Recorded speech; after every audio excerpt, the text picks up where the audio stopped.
প্রিয় শিক্ষার্থী, আসসালামু আলাইকুম।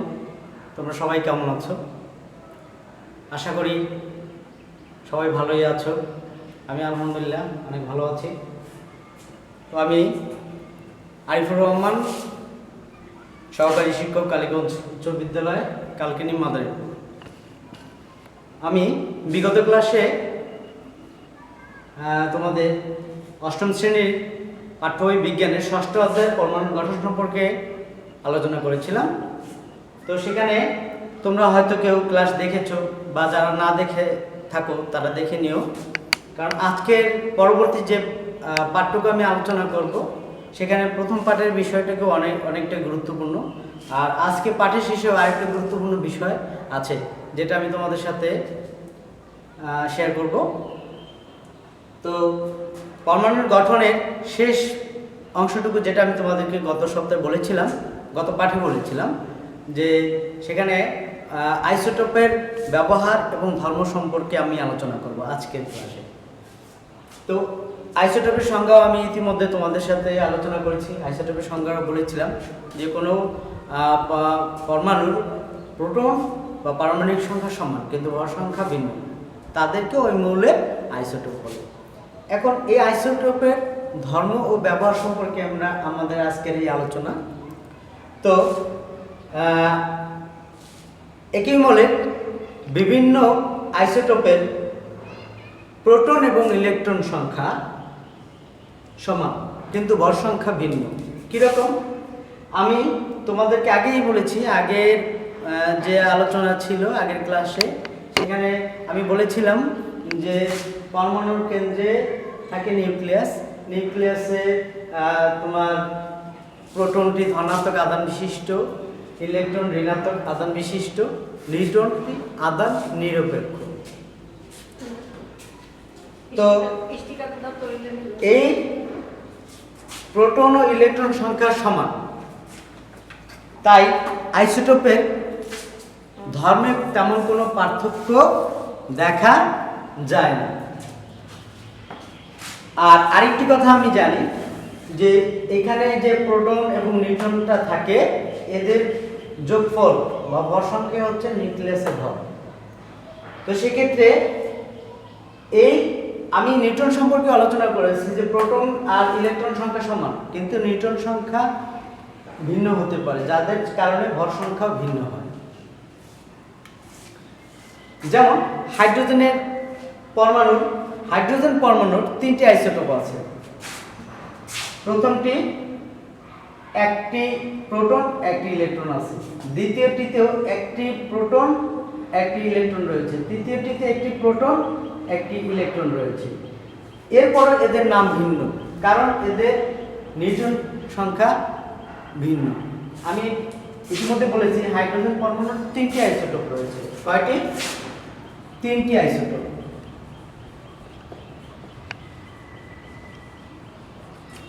তো এই তিনটি আইসোটোপের তোমরা নিশ্চয়ই জেনেছো যে পরমাণুর প্রোটন হলো ধনাত্মক আধান বিশিষ্ট, ইলেকট্রনটি ঋণাত্মক আধান বিশিষ্ট। আর প্রত্যেকটি পরমাণুতে একটি ধনাত্মক আধান একটি ঋণাত্মক আধান থাকে। তো এটাকে নাম দেওয়া হয় পোট্রিয়াম।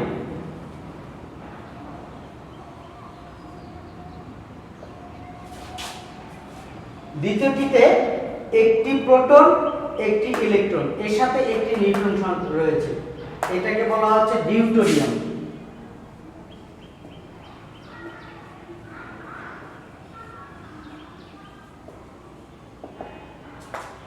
তৃতীয়টিতে একটি প্রোটন একটি ইলেকট্রন রয়েছে, নিউট্রন সংখ্যা রয়েছে দুটি, এটা হচ্ছে ট্রিটিয়াম।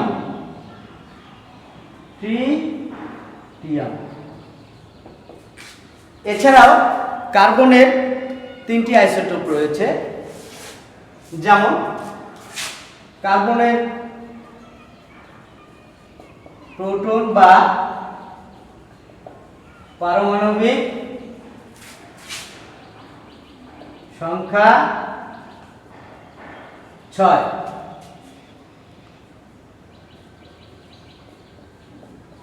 নিউট্রন সংখ্যা 6 হলে ভর সংখ্যা 12, এই দুটির যোগফল 12। সেক্ষেত্রে নিউটন যদি 60টি হয়,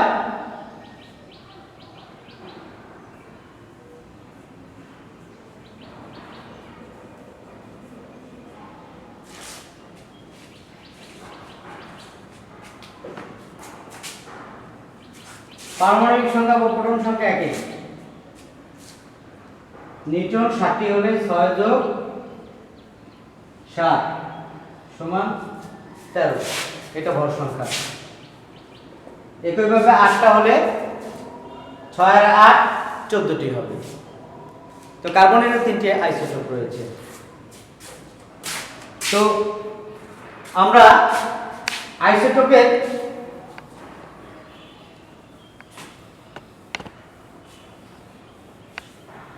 এই ক্ষেত্রে এই জিনিসটা স্পষ্টত বোঝা যাচ্ছে যে কার্বনের একটি মৌলের বিভিন্ন রকম আইসোটোপ রয়েছে। যেমন হাইড্রোজেনের 3টি আইসোটোপ আছে, কার্বনের 3টি আইসোটোপ আছে। তো এই আইসোটোপগুলো এক একটা মৌলের বিভিন্ন রকম। এর পরবর্তীতে আমরা জানব এটা আইসোটোপের একটা ধর্ম। এখন ব্যবহার, আইসোটোপ কোন কোন ক্ষেত্রে ব্যবহৃত হয় আর এই আইসোটোপ কোন ধরনের। এই প্রত্যেকটা পরমাণু কণার ভিতরে যে সকল কণার বিকিরণ রয়েছে সেগুলোকে তেজস্ক্রিয় আইসোটোপ বলে। তেজস্ক্রিয় আইসোটোপ বিভিন্ন ক্ষেত্রে ব্যবহৃত হয়, চিকিৎসা ক্ষেত্রে, কৃষি ক্ষেত্রে, তারপর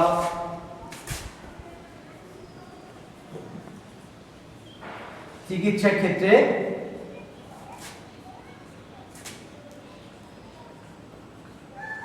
কৃষি ক্ষেত্রে, তারপরে আছে খাদ্যদ্রব্য সংরক্ষণে,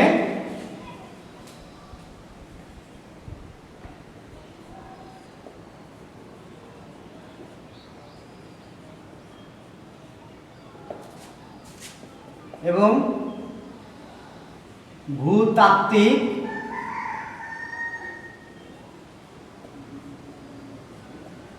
বৈজ্ঞানিক গবেষণা কাজে।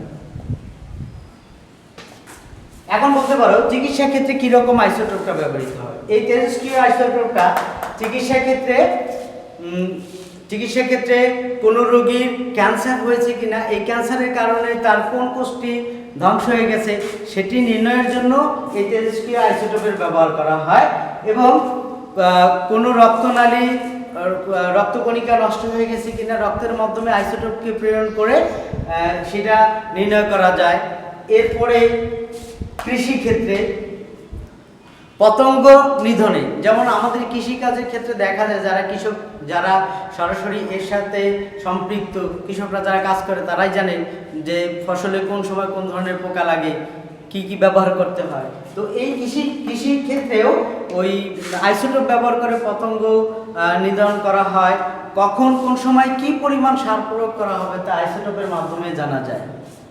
এরপর আছে খাদ্যদ্রব্য সংরক্ষণে। তো বিজ্ঞানের ভাষায় এরকম যে আমাদের পৃথিবীতে যা কিছু পচনশীল তা একমাত্র ব্যাকটেরিয়ার কারণে। ব্যাকটেরিয়া সমস্ত কিছুকে পচে ধ্বংস করে দেয়। তো এই ব্যাকটেরিয়াকে ধ্বংস করার জন্য আইসোটোপ ব্যবহার করা হয়। আর আইসোটোপ ব্যবহারের ফলে এই খাদ্যদ্রব্যটা সুরক্ষিত থাকে, ব্যাকটেরিয়াটি মারা যায়। ভূতাত্ত্বিক বৈজ্ঞানিক গবেষণা কাজ। তো তোমরা হয়তো শুনেছো যে পৃথিবীর কয়েকশো বছর আগের পুরনো ফসিল সেটা নির্ধারণ করে বলে দেয় বৈজ্ঞানিকরা যে এটা এত বছর আগের, এত কোটি বছর আগের, এতশো বছর আগের। এটা একমাত্র সম্ভব আইসোটোপের, এই তেজস্ক্রিয় আইসোটোপের কারণে। আর এই তেজস্ক্রিয় আইসোটোপ ওই স্থায়ী আইসোটোপ এবং অস্থায়ী আইসোটোপের ক্ষয়ের মাধ্যমে বোঝা যায় যে ওই ফসিলটি কত বছরের পুরনো। এই গেল আমার আইসোটোপের ব্যবহার। কয়টি ক্ষেত্রে ব্যবহৃত হচ্ছে? চিকিৎসা ক্ষেত্রে, কৃষি ক্ষেত্রে, খাদ্যদ্রব্য সংরক্ষণে, ভূতাত্ত্বিক বৈজ্ঞানিক গবেষণার কাজে। তো এরপরে আমরা যাব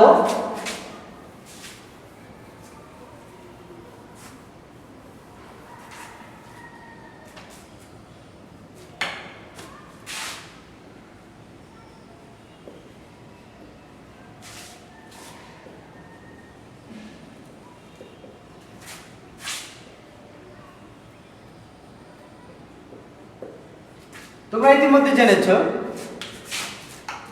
পরমাণুতে প্রোটন আছে, ইলেকট্রন আছে, নিউট্রন আছে। তো পরমাণুর প্রোটন সম্পর্কে আমরা বলেছি, নিউট্রন সম্পর্কে আমরা জেনেছি। তো ইলেকট্রনটি একটি নির্দিষ্ট কক্ষপথে ঘোরে। ইলেকট্রনটি একটি নির্দিষ্ট কক্ষপথে ঘোরে।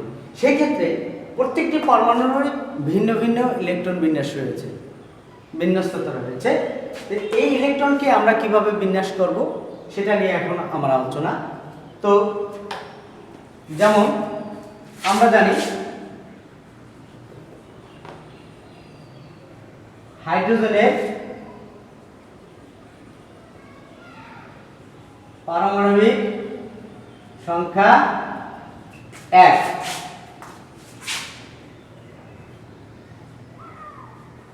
সোডিয়ামের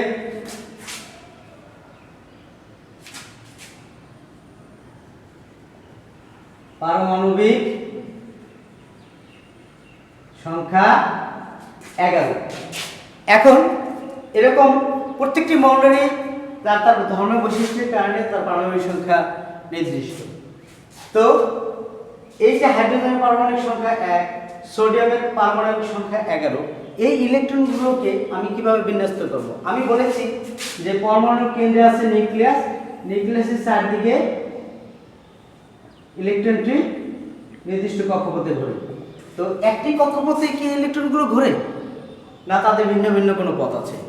তো সেক্ষেত্রে আমাদের একটি সূত্র আছে। এই ইলেকট্রনকে বিন্যাস করার একটি অন্যতম সূত্র হচ্ছে 2n²। n কে যদি আমি স্বাভাবিক সংখ্যার আকারে ধরি তাহলে স্বাভাবিক সংখ্যা হতে পারে 1, 2, 3, 4 ইত্যাদি।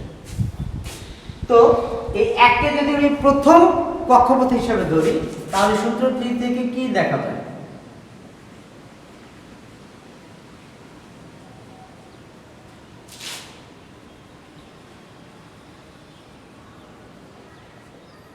প্রথম কক্ষপথ ধরলাম 1, সূত্র 2n²। 2n² ইকুয়াল আমি বলছি এখানে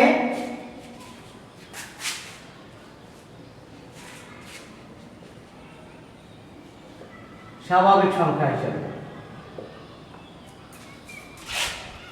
তো 2n² ইকুয়াল 2 * 1 এর স্কয়ার ইকুয়াল 2 * 1 ইকুয়াল 2। তাহলে প্রথম কক্ষপথে আমার ইলেকট্রন বসলো দুটি। একইভাবে দ্বিতীয় কক্ষপথ,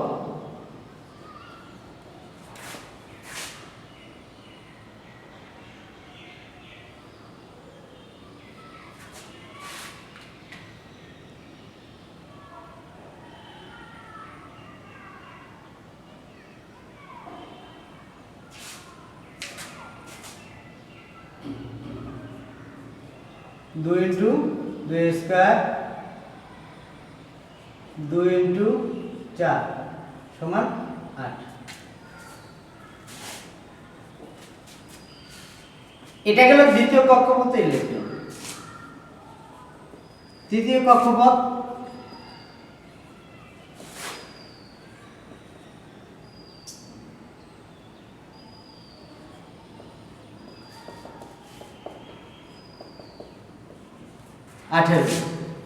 চতুর্থ কক্ষপথ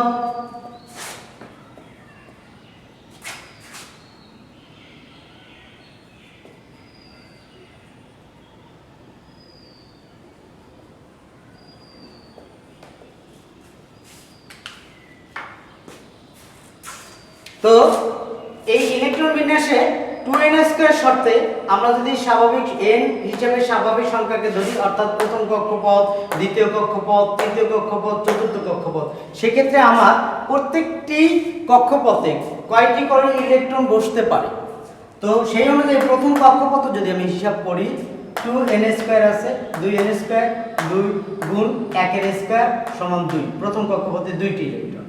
দ্বিতীয় কক্ষপথে একইভাবে সূত্র প্রয়োগ করে 8টি ইলেকট্রন। তৃতীয় কক্ষপথে একইভাবে সূত্র প্রয়োগ করে 18টি ইলেকট্রন। চতুর্থ কক্ষপথে একইভাবে সূত্র প্রয়োগ করে 32টি ইলেকট্রন। এভাবে ইলেকট্রনগুলো বিভিন্ন সেলে বিভিন্ন কক্ষপথে বসে তাদের ইলেকট্রনকে বিন্যস্ত করে। তো এখন প্রশ্ন হলো, আমি একটু খেয়াল করো যে এখানে আমি হাইড্রোজেনের পারমাণবিক সংখ্যা 1 লিখেছি আর সোডিয়ামের পারমাণবিক সংখ্যা 11 লিখেছি।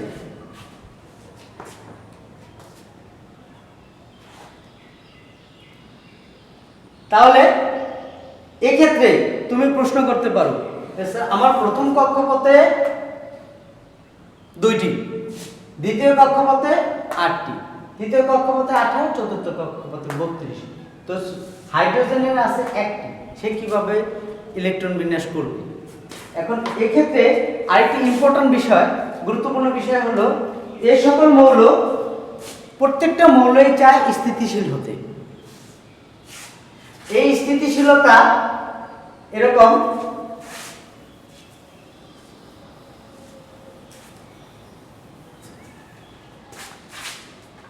অর্থাৎ হাইড্রোজেন পরমাণু তার একটি ইলেকট্রন দ্বারা কক্ষপথ পূর্ণ করতে পারবে, কিন্তু একটি ইলেকট্রন দ্বারা মূলত কি কক্ষপথটি পূর্ণ হয়েছে? আমরা ইতিমধ্যে আলোচনায় দেখেছি যে প্রথম ইলেকট্রন বিন্যাসের প্রথম কক্ষপথে 2টি ইলেকট্রন বসে, তাহলে হাইড্রোজেনের বসে 1টি, তাহলে সে কি করবে? এরকম প্রত্যেকটি মৌলই এই সর্বশেষ কক্ষপথে যদি পরিপূর্ণ না হয় তাহলে সে স্থিতিশীল হয় না। আর প্রত্যেকটি মৌলই চায় স্থিতিশীল হতে, তখন এই পরমাণুটিকে সে অন্য কারোর সাথে দিয়ে দিবে, নাহলে অন্য কারোর কাছ থেকে একটি নিয়ে নিবে। যেমন সোডিয়ামের পারমাণবিক সংখ্যা 11, তো যদি এটিকে ইলেকট্রনের বিন্যাস রূপে সাজায়, তাহলে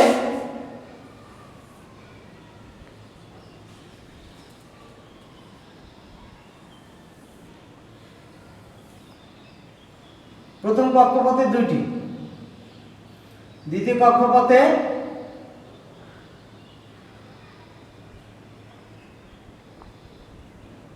8টি, তৃতীয় কক্ষপথে বাকি থাকে, তো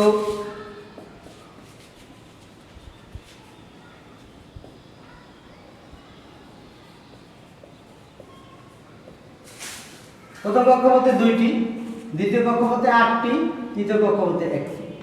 তো তোমরা ইতিমধ্যে জেনেছো প্রথম কক্ষপথে আমার ছিল 2টি, দ্বিতীয় কক্ষপথে 8টি, তৃতীয় কক্ষপথে 18টি, চতুর্থ কক্ষপথে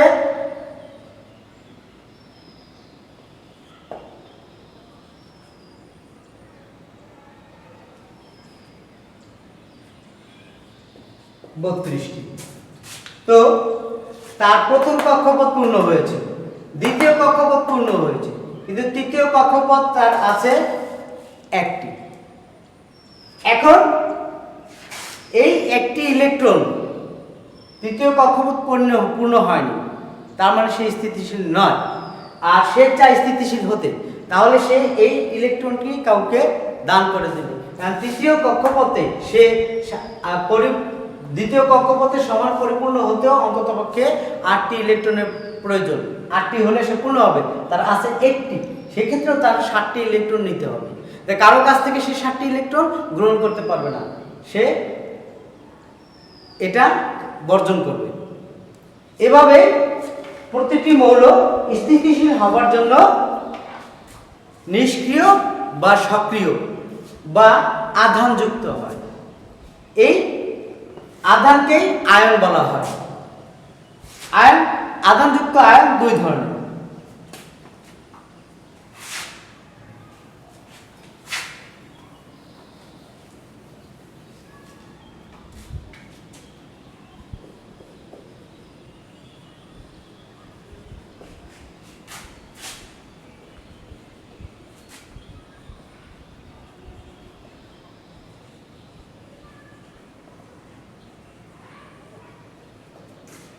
এক্ষেত্রে ছোট্ট একটি বিষয় আমি আলোচনা করি, ধনাত্মক এবং ঋণাত্মকের একটি খুব সুন্দর বিষয় আছে, যেটা তোমরা সবাই জানো এবং স্বাভাবিকভাবেই বোঝো, যে আমি কারো কাছ থেকে টাকা নিলাম তার মানে আমি ঋণী, কেউ আমার কাছ থেকে নিল তার মানে সে ঋণী, আমি টাকাটা ফেরত পাবো। তো এখানেও বিষয়টা সেরকম, ধনাত্মক আদান অর্থাৎ প্লাস, এটা একটা আয়ন, আবার ঋণাত্মক আদান এটা একটা আয়ন। তো ঋণাত্মকটা হলো সে কাউকে কারো কাছ থেকে ধার নিয়েছে, সেটা হলো ঋণাত্মক আদান। আর ধনাত্মক আদান কাউকে দিছে, সেটা ফেরত পাবে, এই জন্য এটা ধনাত্মক আদান। তো এর দুটি সংজ্ঞা আছে।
একটু খেয়াল করো,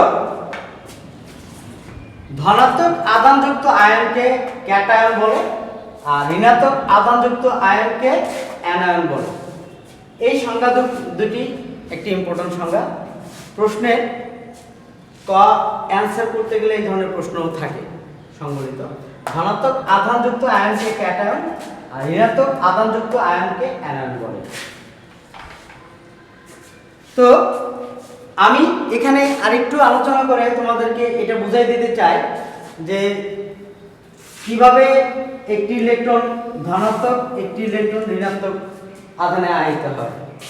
যেমন আমি লিখেছিলাম, তোমরা ইতিমধ্যে জেনেছো, সোডিয়ামের পারমাণবিক সংখ্যা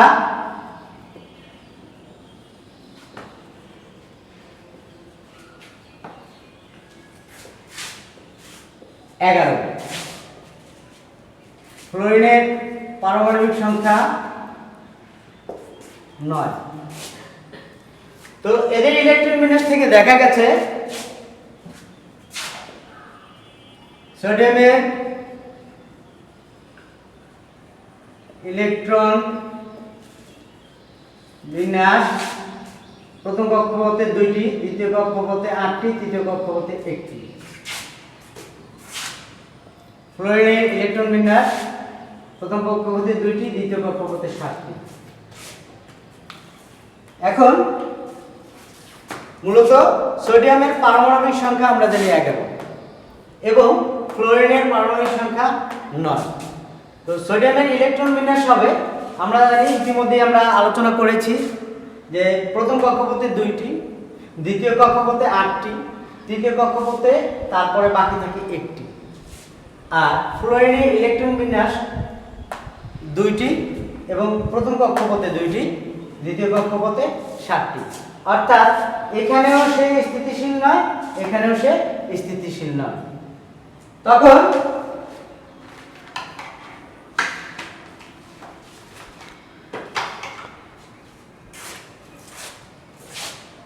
আমি এর পূর্বে যে সংজ্ঞা দুটি বলেছি সেখানে আছে ধনাত্মক আধানযুক্ত আয়নকে ক্যাটায়ন বলে।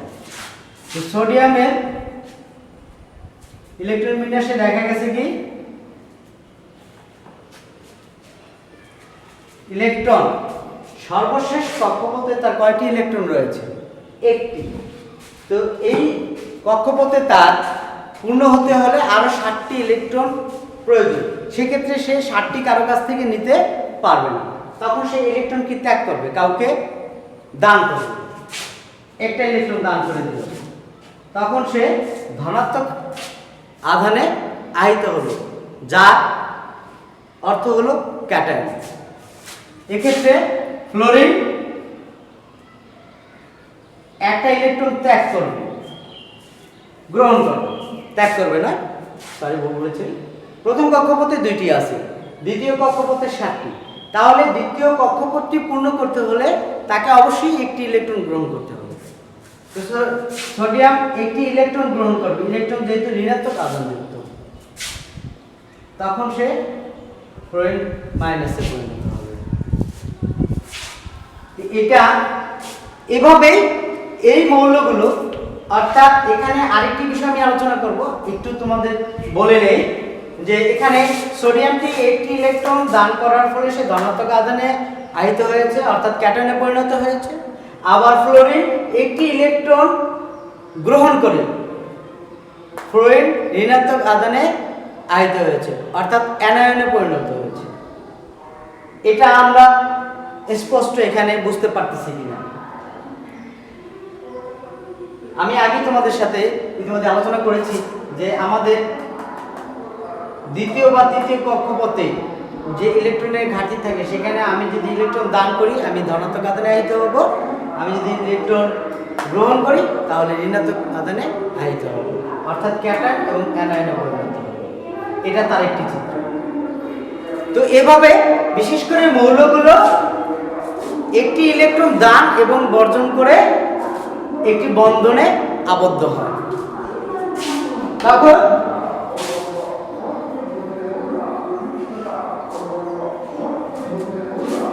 সোডিয়াম ছিল প্লাস, ক্লোরিন ছিল মাইনাস, বা সোডিয়াম ক্লোরাইড। এভাবে এই মৌলগুলো তাদের ইলেকট্রন বিন্যাসের মাধ্যমে অ্যানায়ন এবং ক্যাটায়নের ফলে একটি বন্ধনে আবদ্ধ হয়ে যৌগ গঠন করে। এটা সোডিয়াম একটা মৌল, ফ্লোরিন একটা মৌল। আমরা জানি এক বা একাধিক মৌল একত্রিত হয়ে একটি যৌগ গঠন করে। সেক্ষেত্রে এই সোডিয়াম এবং ফ্লোরিন পরস্পরের মাধ্যমে আদান এবং প্রদানের ফলে, দান বা গ্রহণের ফলে একটি বন্ধনে আবদ্ধ হয়। এই ইলেকট্রন বিন্যাসের এই ধর্মটা একটা বিশেষ এবং গুরুত্বপূর্ণ বিষয় তোমাদের এই অধ্যায়ের এই পাঠে, কারণ এটা এই ষষ্ঠ অধ্যায়ের এই প্রশ্নটি ম্যাক্সিমাম সৃজনশীলের সাথে সম্পৃক্ত, অনেকগুলো প্রশ্নতেই আছে, তোমরা পাবা হয়তো।